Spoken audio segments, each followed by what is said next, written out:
Law academy പ്രിൻസിപ്പലിനെ മാറ്റി നിർത്തി ഒരു ഒത്തുതീർപ്പിനും തയ്യാറല്ലെന്ന് law academy director Narayanan Nair. സമരം കരുതിക്കൂട്ടി ചെയ്യുന്നതെന്നും ചർച്ചയ്ക്ക് പോലും സമരക്കാർ തയ്യാറല്ലെന്നും നാരായണൻ നായർ പറഞ്ഞു. വിവരങ്ങളുമായി ജീവൻ ചേരുന്നുണ്ട്. ജീവൻ, വിശദാംശങ്ങൾ എന്താണ്? മനു, ലോ അക്കാദമിയിലെ വിദ്യാർത്ഥി പ്രതിഷേധങ്ങൾ നടക്കുന്നതിനിടെയാണ് കേരള സർവകലാശാലയുടെ സിൻഡിക്കേറ്റ് ഉപസമിതി ഇപ്പോൾ തിരുവനന്തപുരം ലോ അക്കാദമിയിലെത്തി തെളിവെടുക്കുന്നത്. തെളിവെടുപ്പിനായി 8-അംഗ ഉപസമിതിയാണ് തിരുവനന്തപുരം ലോ അക്കാദമിയിൽ എത്തിയിരിക്കുന്നത്. ഡോക്ടർ പി രാജേഷ് കുമാറിന്റെ നേതൃത്വത്തിലുള്ള 8-അംഗ സംഘമാണ്. സംഘത്തിൽ വിവിധ സിൻഡിക്കേറ്റ് അംഗങ്ങളായ A Rahim, Radhamani, doctor Jeevanlal, Johnson Abraham, K H Babujan, Mohanakrishnan അടക്കമുള്ള ആളുകളാണ് പ്രധാനമായിട്ടും ഇത് നയിക്കുന്നത്.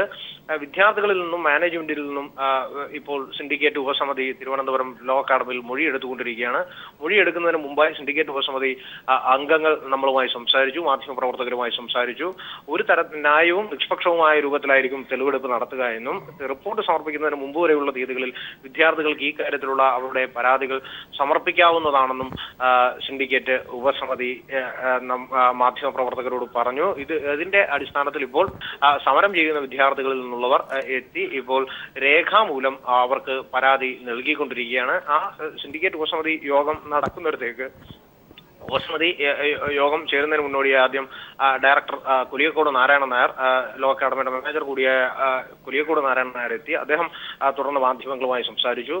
പ്രിൻസിപ്പലിനെ മാറ്റിക്കൊണ്ട് ഉള്ള ഒരു ഒത്തുതീർപ്പ് എന്നത് അസാധ്യമാണ് എന്ന് കുലിയക്കോട് നാരായണൻ നായർ പറഞ്ഞു. അതോടൊപ്പം തന്നെ വിദ്യാർത്ഥികളുമായി ചർച്ച ചെയ്യുന്നതിന് തങ്ങൾക്ക് ഏതെങ്കിലും തരത്തിൽ ബുദ്ധിമുട്ടില്ല, വിദ്യാർത്ഥികൾ ഉന്നയിക്കുന്ന പ്രശ്നങ്ങൾ ചർച്ച ചെയ്യുന്നതിന് ബുദ്ധിമുട്ടില്ല, എന്നാൽ പ്രിൻസിപ്പലിനെ മാറ്റിക്കൊണ്ടുള്ള ഒരു ഒത്തുതീർപ്പിന് തയ്യാറല്ല എന്നാണ് കുലിയക്കോട് നാരായണൻ നായർ മാധ്യമപ്രവർത്തകരോട് പറഞ്ഞത്. എന്തായാലും ഇപ്പോൾ സിൻഡിക്കേറ്റ് ഉപസമിതിയുടെ തെളിവെടുപ്പ് തിരുവനന്തപുരം ലോ അക്കാദമിയിൽ പുരോഗമിക്കുകയാണ്.